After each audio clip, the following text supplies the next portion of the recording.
Olá, que bom que você está aqui para ouvir a palavra de Deus.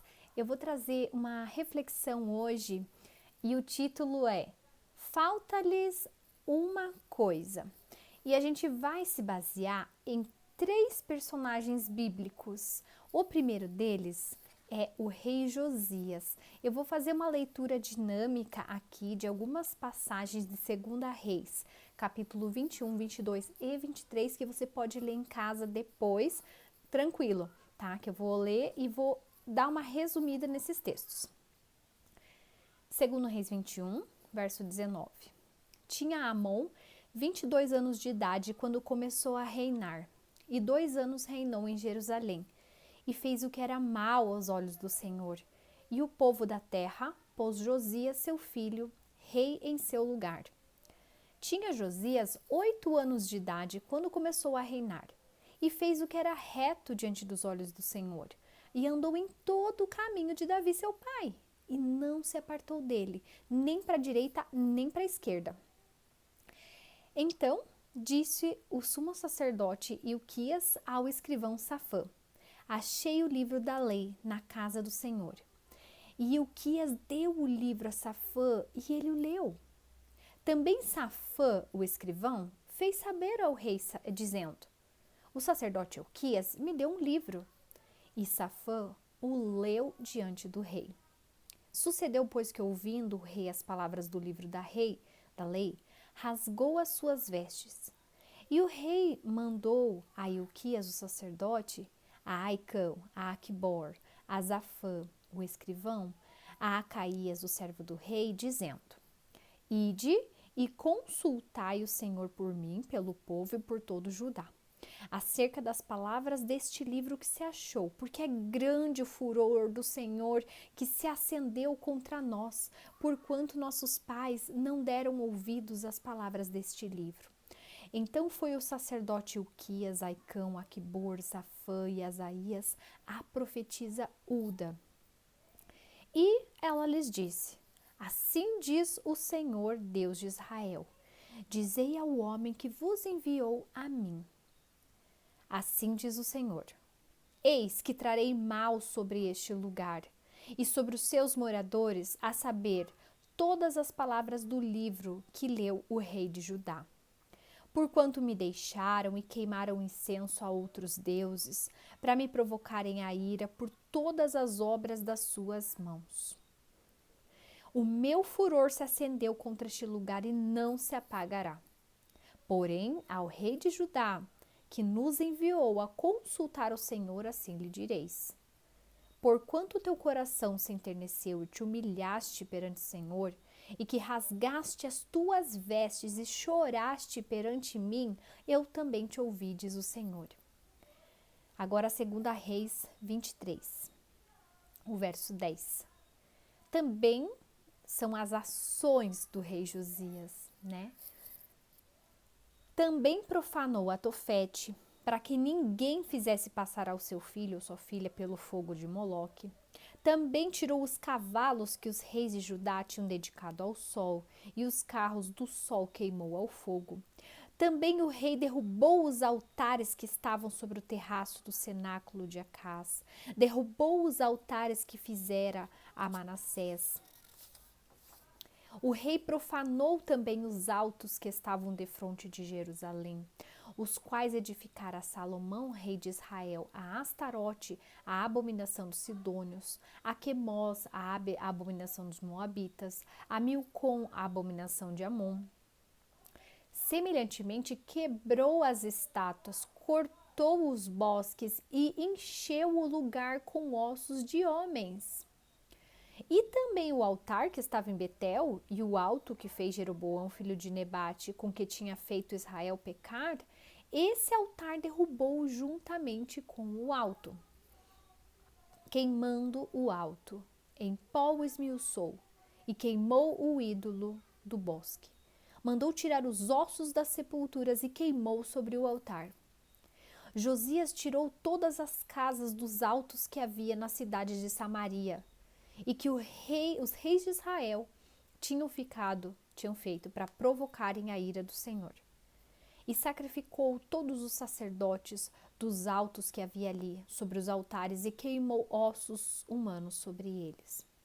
O rei deu ordem ao povo, dizendo: celebrai a Páscoa ao Senhor vosso Deus, como está escrito no livro da aliança. E também os adivinhos, os feiticeiros, os terafins, os ídolos e todas as abominações que se viam na terra de Judá e em Jerusalém, extirpou Josias.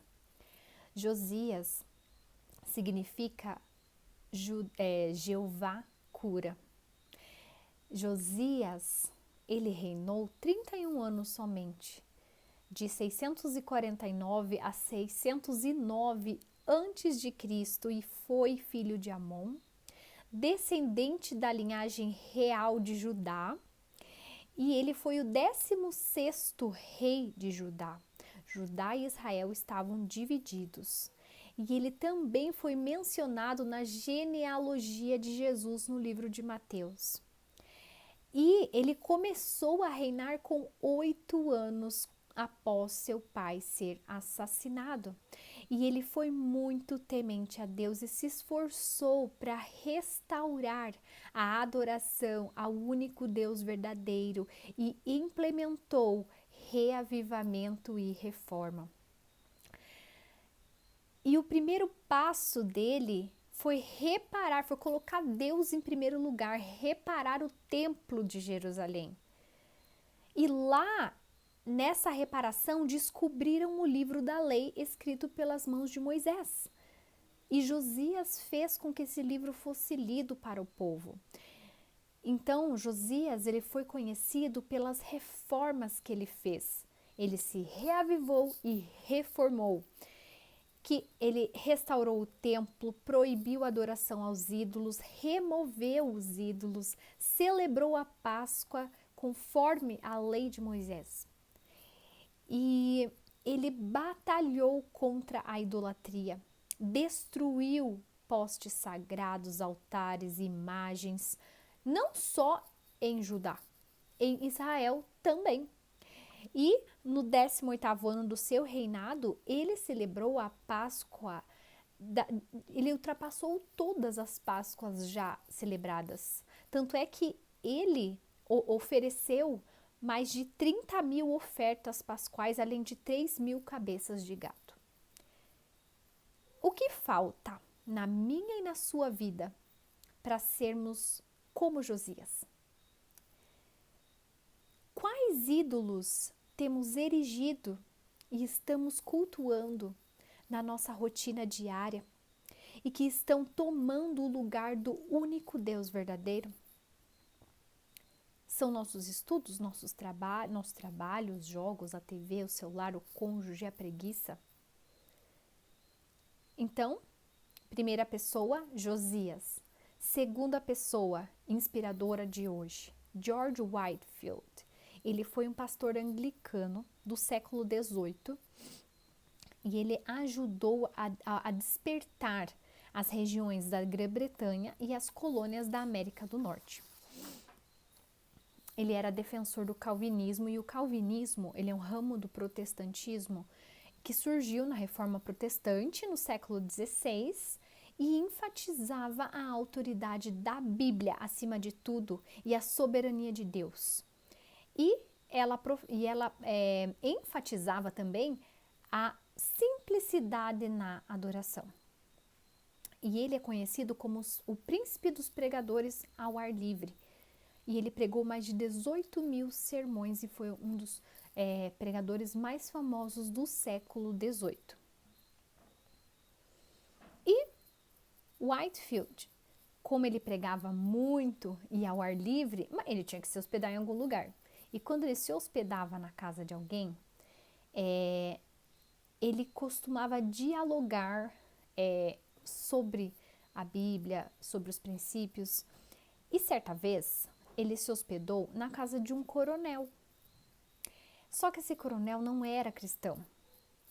E o Whitefield, ele ficou tão grato, tão feliz, encantado com aquela hospitalidade daquele coronel, da sua esposa e das suas filhas, que ele achou difícil, missão impossível para ele falar a respeito da decisão deles para com Jesus.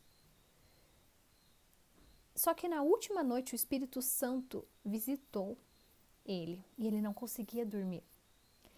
E ele disse a si mesmo, mas essas pessoas elas foram tão amigáveis comigo, eu não tenho sido fiel com elas. Eu preciso dizer que embora elas tenham ótimas e boas qualidades, se elas não crerem em Cristo, elas vão se perder. Ele levantou-se, orou, e o Espírito Santo falou a ele, não saia daqui sem avisá-los do perigo. Então, ele orou a Deus e achou uma estratégia. Ele pegou o seu anel e escreveu no vidro daquele quarto. Falta-lhes uma coisa. Ele não conseguiu falar verbalmente com a família, mas ele foi embora e ficou orando por essa família. E depois de um tempo, a dona da casa, a esposa daquele coronel, subiu até o quarto e viu aquilo escrito.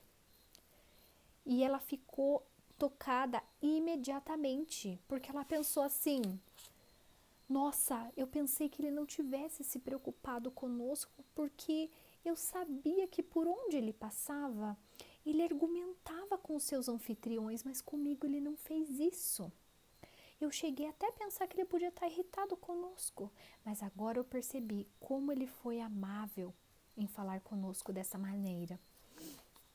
Então, ela chamou suas filhas, corram meninas, vejam o que o homem de Deus escreveu, falta-lhes uma coisa, chamem seu pai. E o coronel subiu e leu, falta-lhes uma coisa. E naquele momento aquela família se ajoelhou e se entregou a Cristo. Falta-lhes uma coisa. Queridos irmãos e irmãs, falta-nos uma coisa. O que falta para mim? O que falta para você? Como assim? Eu já sigo a Jesus Cristo. Alguns podem dizer, eu já estou na igreja há anos. O que está faltando? Irmãos, falta-nos reavivamento e reforma. Sim, reavivamento e reforma.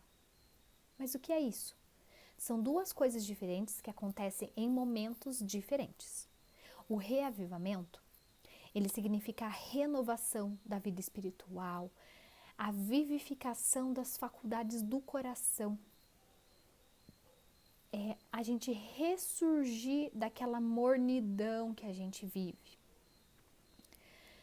Na história de Josias que eu li, o sacerdote Ilquias, Aicão, Aquibor, Zafã e Asaías foram falar com a profetisa Uda. E ela disse, porém ao rei de Judá que vos enviou para consultar o Senhor, assim lhe direis, porquanto teu coração se enterneceu, te humilhaste perante o Senhor, rasgaste as tuas vestes e choraste perante mim, também te ouvi, diz o Senhor. Assim como Josias rasgou as vestes, se humilhou e chorou, assim também eu e vocês, com prantos, devemos rasgar o nosso coração e questionar a Deus, Deus, o que falta para mim? Reavivamento, ele é renascimento espiritual, ele tem a ver com a mente, com o coração. Já a reforma, ela envolve uma reorganização, mudança de hábitos práticas, ela tem a ver com a ação. Ela tem a ver com o foco na vida prática cristã, nas rotinas do dia a dia. Reavivamento, mente, coração. Reforma, externo, ações. Eu vou dar um exemplo agora, um exemplo atual. A obesidade é uma doença que ela acomete, eu não vou saber assim, a porcentagem exata, mas ela acomete uma grande parte da população. Quem não quer emagrecer? E vocês sabem que Satanás escraviza os homens pela gula e escraviza os homens pela farmácia, não é mesmo? E, pois bem, criou-se uma injeção. Custa mais ou menos R$ 1.000, dura um mês. Você fica sem apetite, porém você fica com vários efeitos colaterais. Enjoo, ânsia, vômito, tontura, entre outros. E acredite que se quiser, mesmo nessas condições, ele é o 20º medicamento mais vendido. Porém, vocês acham? A pessoa vai passar a vida inteira comprando essa injeção? E o efeito rebote disso? Por que eu tô falando isso? Que qualquer mudança, para ela ser duradoura, ela precisa dos dois aspectos, de reavivamento e reforma. E elas, para serem duradouras, precisam ser obras do Espírito Santo. Se a pessoa quer emagrecer, ela precisa de reavivamento, na forma de pensar. Pensar que o corpo é templo do Espírito Santo, que habita em nós, pedir ao Espírito Santo que lhe ajude a mudar os hábitos, deve sim procurar ajuda profissional, nutricionista, médico, conhecimento teórico, ler livros, né? Por exemplo, Ciência do Bom Viver, da Ellen White. E com tudo isso, com a renovação da mente, ela transforma o corpo e pede ao Espírito Santo força para mudar suas atitudes, começar uma academia, permanecer na academia, permanecer numa caminhada, permanecer comprando alimentos saudáveis. Para que tudo isso? Porque a reforma, ela não vai produzir frutos do Espírito Santo se ela não estiver ligada a um reavivamento proveniente do Espírito Santo. Reavivamento e reforma têm que estar unidos. Mas alguém pode perguntar, será que precisa de reavivamento e reforma? Será?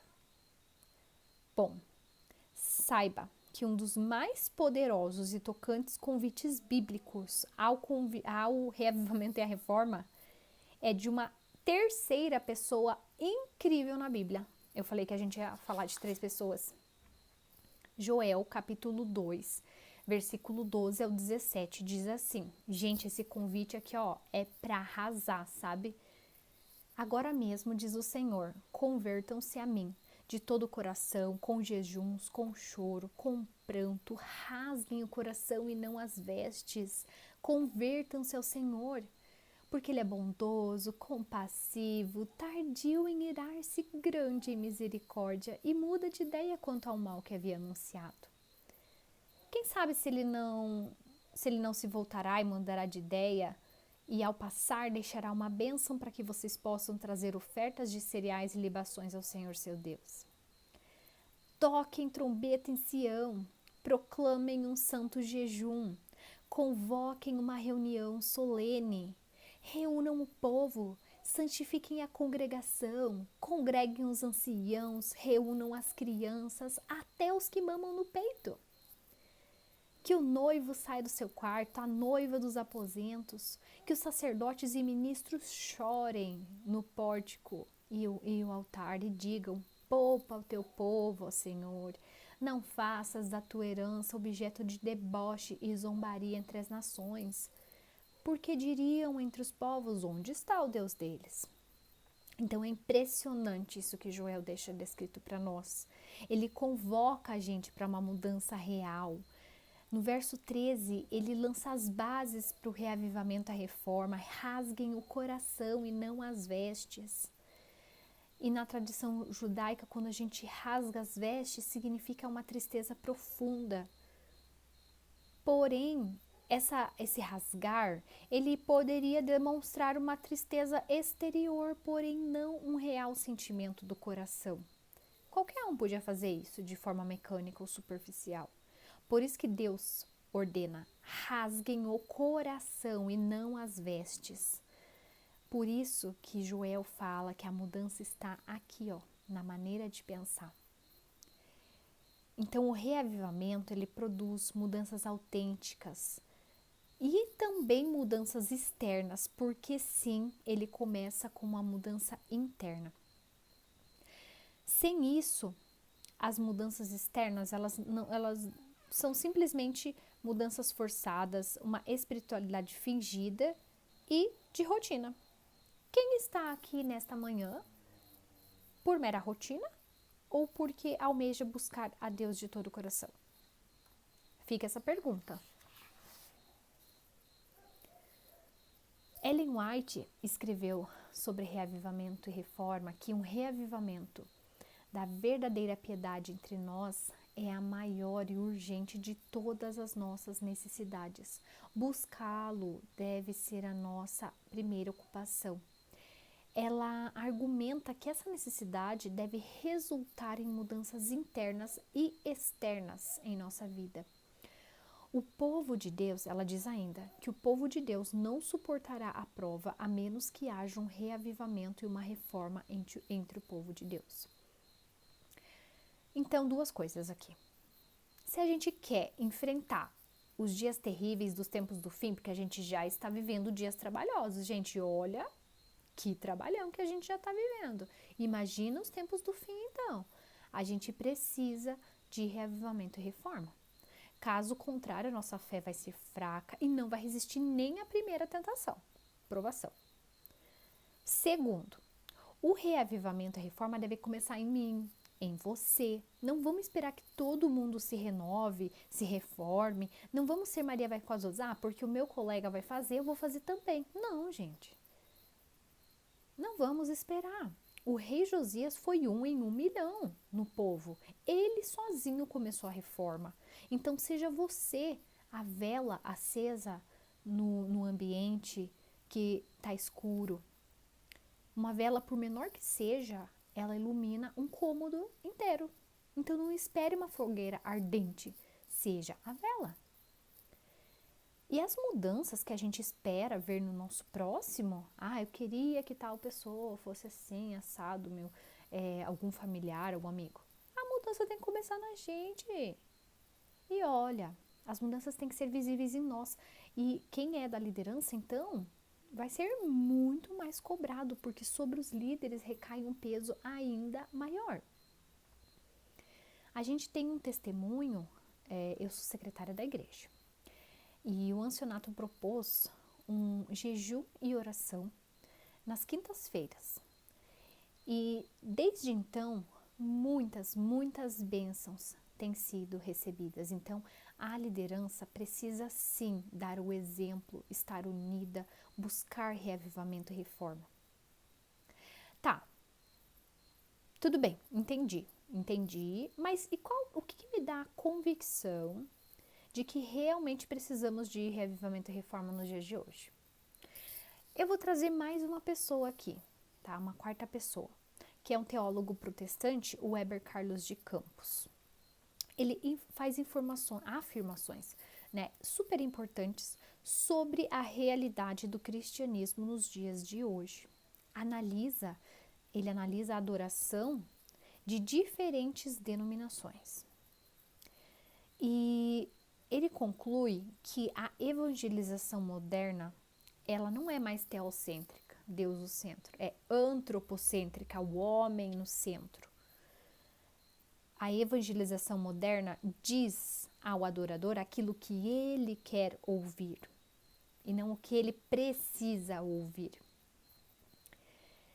Além disso, a forma de culto, ela tem sido elaborada e feita para atrair pessoas, não tem sido feita para atrair pessoas a Deus, mas a adoração moderna é planejada para atrair consumidores de música, interesseiros que querem bênçãos, produtos contemporâneos para atrair consumidores de produtos contemporâneos, atrair ofertantes, ao invés de ser promovida e realizada para que as pessoas ergam os olhos para os céus e cultuem o verdadeiro Deus e corrijam seus comportamentos e corrijam sua mente. Então, como diz em 1 Pedro 2,9, o sacerdócio real, estamos aqui, no caso, preparando pessoas para serem sacerdotes reais, nação santa, povo de propriedade exclusiva de Deus. Porém, a forma de adoração atual ela estimula as pessoas a acariciarem os seus pecados e também a aperfeiçoar o seu paladar ao entretenimento moderno. Vou fazer uma pergunta aqui, ó. Quem é assíduo telespectador da Netflix, assíduo espectador de mídias pelo celular, que assiste efeitos especiais? Você acha que uma pessoa assim tem paciência para ouvir um sermão de meia hora, 40 minutos? Ou de ler a palavra que é preta e branca, as letras? A mente ela fica tão agitada, tão estimulada, que a competição é grande demais para as coisas simples de Deus. Então, os eventos das igrejas têm se tornado antropocêntricos para agradar os desejos das pessoas. Eu prefiro tal igreja porque guarda esse dia, é bom, né?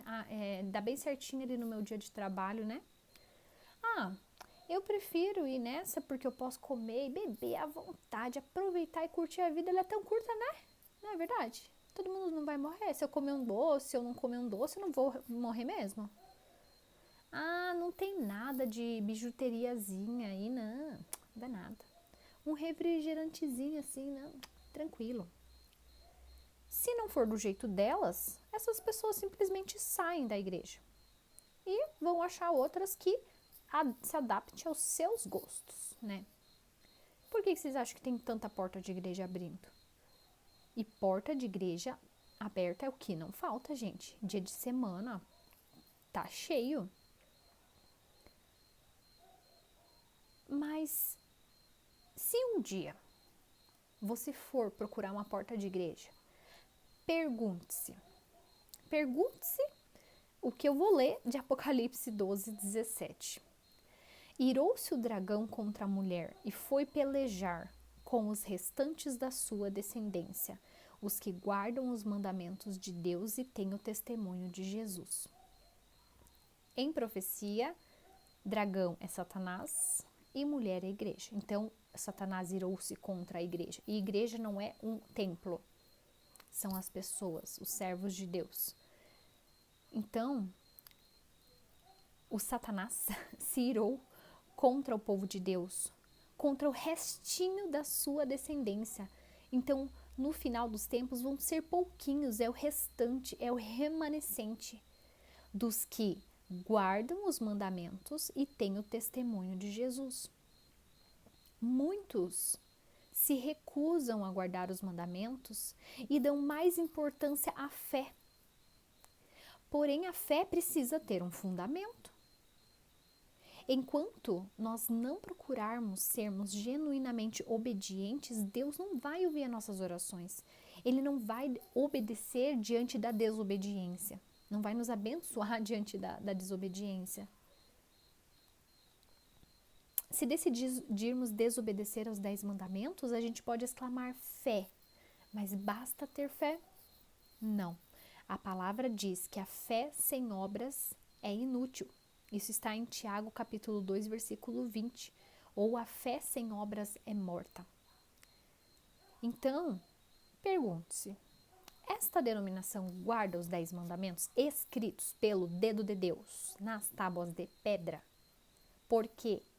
Porque homens da igreja romana alteraram os 10 mandamentos, dizendo ter autoridade de Cristo para isso e dizendo também que vivemos pela graça.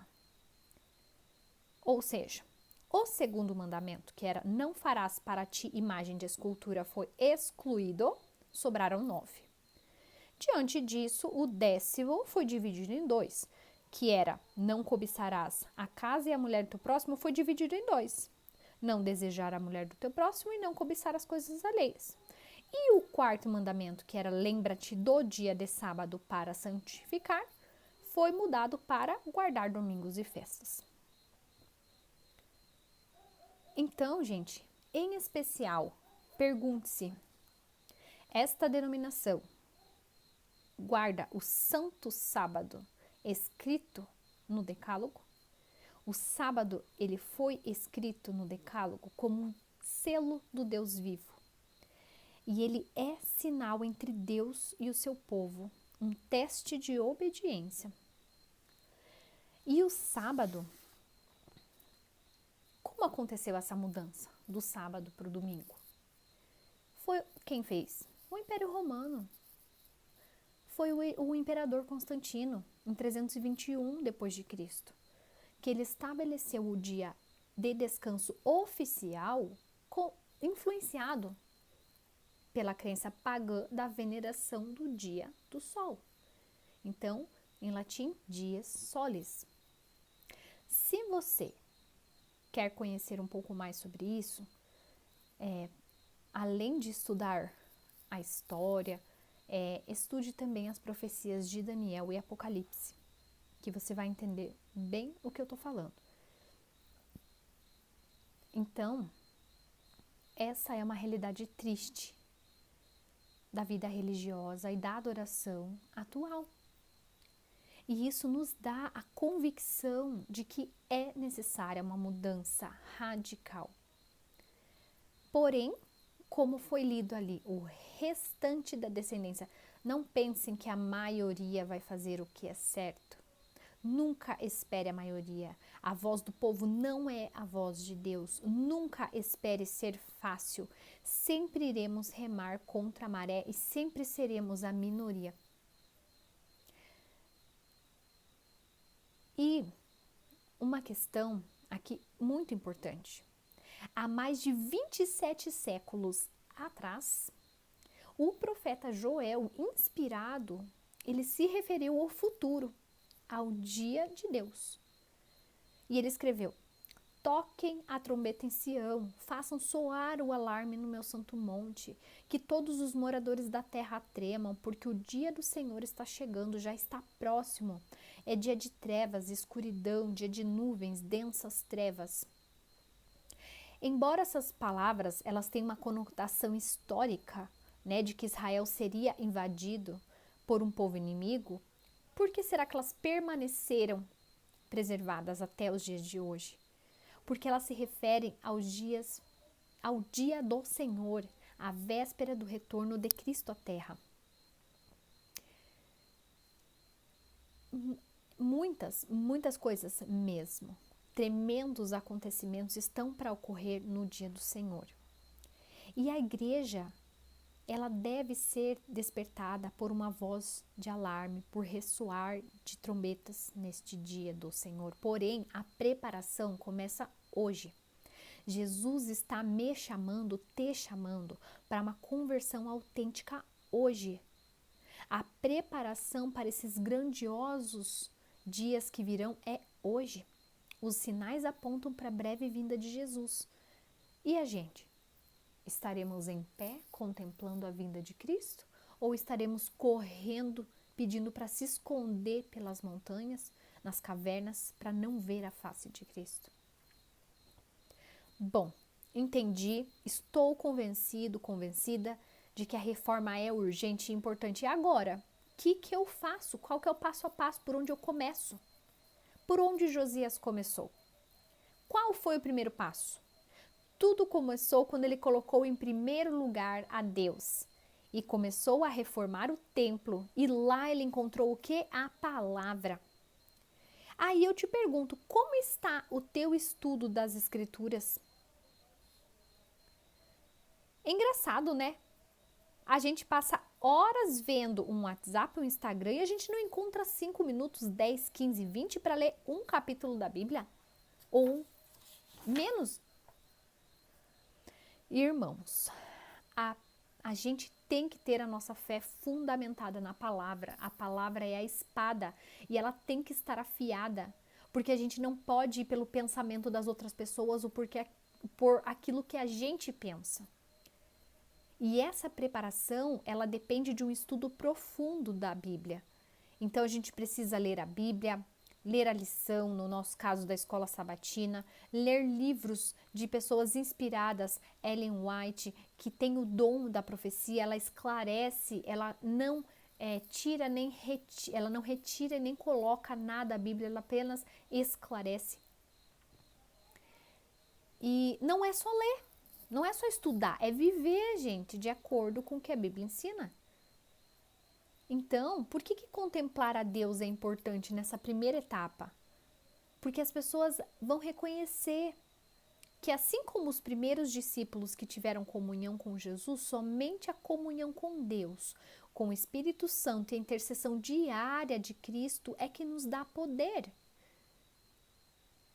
O poder, ele nos faz viver uma vida de oração, uma vida de reforma, uma vida de pensamento, de esforço, de pensamento, em que a gente tem preces silenciosas e trabalho incansável. Então, somente as pessoas que se fortalecerem nas Escrituras vão resistir no dia final, no grande conflito. E chegará o momento que as Escrituras, a palavra escrita, vai ser retirada. Então ela precisa ficar gravada aqui, na memória, para que ninguém tire ela de nós. E quando ela for retirada, se ela estiver no nosso coração, ninguém retira. E a gente está tão dependente da internet para tudo, a gente fica na fiusa, põe no Google ali que acha. Sim, no Google acha, mas e nos tempos do fim? Vai ter celular? Vai ter sinal de internet? Vai ter Bíblia escrita? Não, é aqui, ó. É da nossa mente que vai estar. Portanto, a gente tem que estudar a palavra com profundidade e guardar os tesouros no coração. Outra questão. Ok, coloquei Deus em primeiro lugar, coloquei a Bíblia, agora trabalhar e orar. Esta deve ser a ocupação da nossa vida. A gente deve orar como se a nossa força fosse unicamente vinda de Deus. Se for preciso, encosta teu rosto no chão, se humilha. E a gente precisa trabalhar como se fosse essa nossa única responsabilidade, se fosse só nossa responsabilidade. Tem gente que só ora e tem gente que só trabalha. E tem gente que não faz nada, nem ora e nem trabalha. Mas são as duas coisas juntas, orar, trabalhar e orar. A gente precisa negar o nosso eu, nossos desejos e fazer o trabalho missionário. No tempo do fim, antes da segunda vinda, deve ser realizada uma obra semelhante à de João Batista, trabalhar e orar, que ele chamava homens e mulheres para se prepararem e permanecerem em pé no grande dia do Senhor. Em qual grupo você vai estar? Você vai estar, já perguntei isso, você vai estar em pé contemplando a face de Cristo? Ou vai correr e se esconder no grande dia do Senhor? A mensagem do rei Josias, o convite de Whitefield, falta-lhes uma coisa, a mensagem de João Batista precisa ser vivida por nós. Precisamos ter uma vida semelhante a desses homens de fé.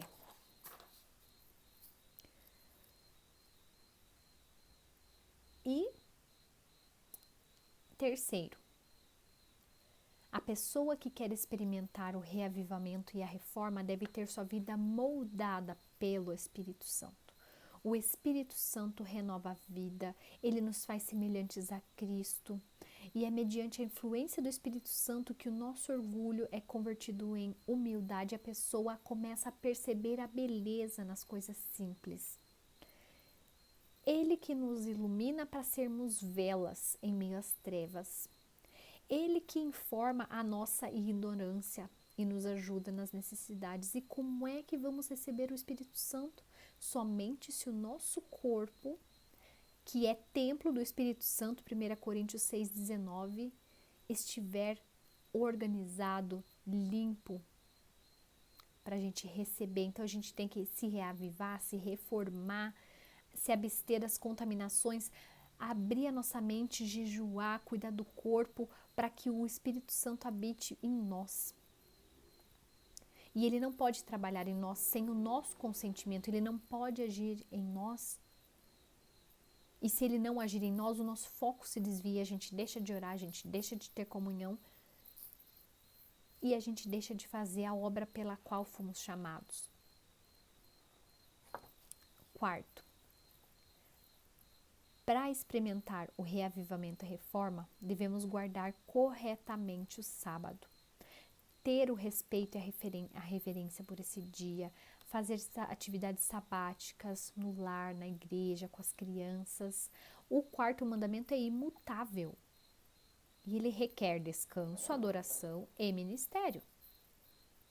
Então, ele é o nosso dia de recarregar as baterias de conexão com Deus, de comunhão com os outros, e é muito importante vir à igreja. Ele é o sinal perpétuo do eterno concerto de Deus com o seu povo. É o selo de Deus que distinguirá o povo que está com a marca da besta do povo que está com o selo de Deus. Próximo passo. A pessoa, para ter um reavivamento e reforma, ela precisa ser fiel nos dízimos. Porque hoje em dia as pessoas têm um apego material muito grande, mas a Bíblia trata inúmeras vezes, e eu vou ler Malaquias 3,10, tragam todo o dízimo ao depósito do templo para que haja mantimento em minha casa. Ponham-me à prova, diz o Senhor dos Exércitos, e vejam se eu não vou abrir as comportas dos céus e derramar sobre vocês tantas bênçãos que nem terão onde guardá-las. Então o dízimo, ele é reservado para Deus, não que ele precise. E sim como uma prova de fé, uma prova de desapego, uma prova de que somos mordomos fiéis no pouco. E ele deve ser entregue na casa do Senhor e empregado para manter os obreiros evangélicos que trabalham na missão de Deus. Ah, mas eu devolvo o meu dízimo em forma de serviço para a igreja. Ah, eu devolvo ajudando os pobres. Gente, isso daí não é dízimo, isso daí é oferta voluntária. Por isso que ele fala para a gente consagrar a 10ª parte. Ah, mas eu devolvo 5%. 5% não é 10%. Isso é oferta, tá? Dízimo é 10%.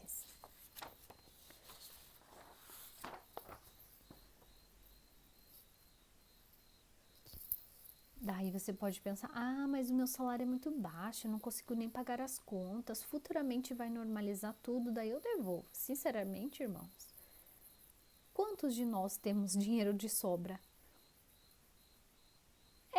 Alguns têm, né, conseguem. Mas esperar a situação melhorar, a crise econômica passar, não vai resolver o problema. Então não deixa para devolver o dízimo no futuro, tem que fazer isso hoje. Demonstrar que é fiel no pouco para receber o muito. Sexto, a pessoa que experimentou o reavivamento e a reforma dá valor à sua saúde física. A verdadeira temperança ensina a dispensar inteiramente todas as coisas nocivas e usar aquilo que é saudável. Deus ele está tentando nos levar ao seu plano original. Qual que era o seu plano original? Eis que vos tenho dado todas as ervas que dão semente, se acham na superfície da terra, e todas as árvores em que há fruto que dê semente. Isso será para mantimento. Então, vamos pensar. Adão e Eva, eles tomavam sol diariamente, se exercitavam, dormiam cedo, tinham fé em Deus, bebiam água pura, respiravam ar puro, comiam todas as coisas da natureza, todas as árvores, as ervas, com exceção da conhecimento do bem e do mal. Eles viviam em paz com os animais, praticavam os 8 remédios de Deus. Esse é o plano original de Deus para nós. E agora eu vou contar o meu testemunho. O ano passado, eu tive 2 pneumonias e estava com por conta de miomas, né, uma hemorragia muito intensa. E eu orei a Deus, pedi, Deus, o que eu posso fazer? E nesse contexto, por meio de pessoas, Deus me mostrou que eu deveria fazer uma reforma na minha vida. Então eu comecei a fazer exercícios, eu abandonei as proteínas animais, eu já não comia, eu já era vegetariana, mas daí acabei abandonando o leite e os ovos também. Açúcar eu já não comia, mas cortei de vez, né, todo e qualquer açúcar. comecei a comer proteínas vegetais, grãos que a gente chama grãos, agora eu esqueci a palavra aqui, germinados, que eles têm muito mais proteína do que o grão normal, né? Feijões, lentilhas, ervilhas, grão de bico, cozidos e germinados, comer mais sementes, linhaça, chia, gergelim, e as outras coisas, né? Leite de soja, leite de coco, leites alternativos. E para minha surpresa, eu comecei isso em agosto. Quando eu fui fazer meus exames de rotina em novembro, o meu ferro tinha aumentado, meu cálcio, minha vitamina D, a minha endócrino, ela ficou extremamente feliz com os meus índices, triglicerídeo baixou, então, além disso, os gastos financeiros, né? Eu tive teve um mês lá que veio com participação de R$1.000 na Unimed, e em dezembro foi R$1. Então, essa prática dos 8 remédios naturais, esse resgate, voltar ao que Deus planejou para nós, é muito importante para a nossa saúde física, mental e espiritual. E eu vou falar agora de uma substância, gente. Na verdade, a carne, nós temos deixado, enquanto adventistas, esse assunto meio de lado, meio adormecido. Ou temos sido falsos vegetarianos, que era o que eu era. Eu era uma falsa vegetariana, não fazia nada certo. E outra substância que, além do açúcar, né, é a cafeína. A cafeína, ela está presente em vários alimentos, erva mate, chimarrão, no café, na Coca-Cola, no cacau, no chocolate. Ela é uma substância xantínica e comer um grão do café é uma coisa. Agora você moer o grão, fazer o café ali é outra. Você comer o cacau é uma coisa. Agora você extrair ali as substâncias para fazer o chocolate é outra, né? Então, a cafeína, que é o mais comum entre todos, ela tem sim a capacidade de acelerar o metabolismo, ela atua como estimulante do sistema nervoso e por ela ser lipossolúvel, ela é absorvida rapidamente no sistema digestório e é transportada pela corrente sanguínea a todos os tecidos. E de todas as xantinas, que ela é da classe das xantinas, a cafeína é o estimulante mais potente, podendo causar dependência química. E ela pode até matar em grandes quantidades. Uma pessoa de 70 quilos ingerindo 10 gramas de cafeína é letal. Isso equivale a umas 100 xícaras de café. E por ela ser lipofílica, ela atravessa a barreira hematoencefálica do nossa cabeça, do nosso cérebro. E ela compete com a adenosina e aumenta a estabilidade celular do sistema nervoso central. E ela aumenta a frequência de disparo de sinapse nervosa, né, que é a comunicação de um neurônio com o outro, além de atuar diretamente no sistema de controle autonômico e estímulo das vias motoras efetoras. Bom, ela também aumenta a produção de adrenalina e noradrenalina, excita vários tecidos corporais, principalmente o cardiovascular, aumenta o tônus vascular central e periférico e aumenta a frequência e a força da contratilidade cardíaca, além de aumentar a pressão arterial, causar arritmias e taquiarritmias. Bom, os efeitos colaterais, né? Insônia, nervosismo, irritabilidade, dependência, ansiedade, taquicardia, sensação de zumbido, distúrbios visuais, incapacidade de concentração, prejuízo na memória, tensão muscular, náuseas, desconforto gastrointestinal e tantos outros. Então, esse é só uma substância que eu tô falando, gente.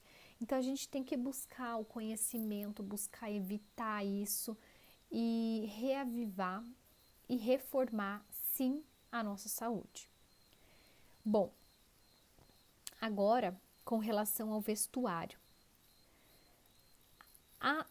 Tem um versículo que fala: da mesma forma, quero que as mulheres se vistam modestamente, com decência e discrição, não se adornando com tranças e com ouro, nem com pérolas ou com roupas caras, mas com boas obras, como convém às mulheres que declaram adorar a Deus. Esse versículo ele não é só para as mulheres, né? É para os homens também. Porque o nosso corpo ele é templo do Espírito Santo. E a gente tem gastado dinheiro demais com futilidade. Todos somos imperfeitos nesse aspecto. Tem gente que gasta demais com unha, tem gente que gasta demais com roupa, tem gente que gasta com coisas que o nosso corpo também não aceita, né? Por exemplo, a tatuagem, né? Eu até vou explicar ali. São macrófagos que ficam eternamente ali fagocitando aquela tinta. Em vez de ele estar cuidando do nosso corpo para retirar outras substâncias perigosas, ele fica ali eternamente, a gente recrutando macrófagos. Então, tem gente que gasta dinheiro com bijuteria, sendo que Deus pede que a nossa beleza esteja nas nossas obras, nossos adornos sejam as nossas obras. Não precisa se adornar com tranças, com ouro, nada disso, mas com obras. E se somos cristãos, seguiremos a Cristo, mesmo que no caminho tenhamos que andar contraria as nossas inclinações naturais. E se as roupas e os adornos estiverem no coração, eles vão permanecer lá. Então não vai ter lei no mundo que vá mudar isso, as inclinações do coração natural. É somente pelo poder do Espírito Santo para refinar os nossos gostos. Então, vistamo-nos com simplicidade, usando roupas modestas, sóbrias, que não marquem o corpo, né, nem as curvas, que seja confortável, que nos proteja e proteja nossos irmãos da tentação também, né? Vamos ser externamente pessoas dignas do povo remanescente de Deus. A nossa roupa deve dar ao mundo uma ilustração do que ocorre no nosso interior. A indústria cosmética, os salões, o mundo da moda, escravizam as pessoas. Mas o sangue de Jesus tem poder e Deus liberta dessa escravidão. A concorrência é grande, gente, principalmente para as mulheres. Um dia a Darleide Alves, no programa, respondeu uma mulher que ela se sentia feia. Daí a Darleide falou: olha, por que você não vai fazer algo para se sentir melhor? Fazer um exercício, uma caminhada. Isso é saudável, ter um corpo saudável é correto. É incorreto cultuar o corpo. Ficar ali se amando e se embelezando. Ai, espelho, espelho meu, quem é mais belo do que eu? E hoje a indústria da beleza, ela escraviza demais, porque não há mulher feia, há mulher sem dinheiro, isso sim. Porque tudo custa caro. E tudo tem um efeito colateral também. Então, não se trata, eu não vou fazer minha unha, vou passar cor clarinha na unha, não é isso. E a micose que você está correndo risco e a hepatite, outras doenças de pegar? Não se trata de você deixar de fazer uma tatuagem. Quantos macrófagos você está deixando de disponibilizar para o seu sistema imune te proteger de outras coisas? Ele fica ali se renovando eternamente, cuidando daquela tinta que você pôs ali. E tantas outras coisas. A gente vê que é uma disputa desleal, né? As mulheres da televisão, da internet, cheia de próteses, isso e aquilo, lipoaspiração, rosto preenchido, cílios. E às vezes a gente acaba se sentindo inferior. Então aqui fica um recado para os homens também. Se esforcem para amar a simplicidade, né? E as obras das suas esposas. E agora, para encerrar, Apocalipse 3, do 14 ao 16, e ao anjo da igreja em Laodiceia escreve estas coisas. Estas coisas diz o Amém, a testemunha fiel e verdadeira, o princípio da criação de Deus. Conheço as obras que você realiza. Sei que você não é frio nem quente. Quem dera fosse frio ou quente. Assim, porque você é morno e não é frio nem quente, estou a ponto de vomitar-te da minha boca. Então, essa mensagem é uma mensagem de conversão, santificação, para acelerar o derramamento da chuva serôdia, a pregação do evangelho e o fechamento da porta da graça. Agora eu quero que você reflita comigo no seu coração. Tenho andado diariamente nos caminhos de Deus, fazendo sua vontade? Tenho desenvolvido hábitos que amadurecem a minha vida cristã? Tenho lido a Bíblia, orado? Tenho testemunhado ao próximo sobre Jesus? Tenho uma vida de serviço? Sinto que cada dia estou mais perto de Cristo ou mais longe do pecado? Estou convicto que estou salvo em Cristo ou ainda tenho dúvidas? Deus, o que falta para mim?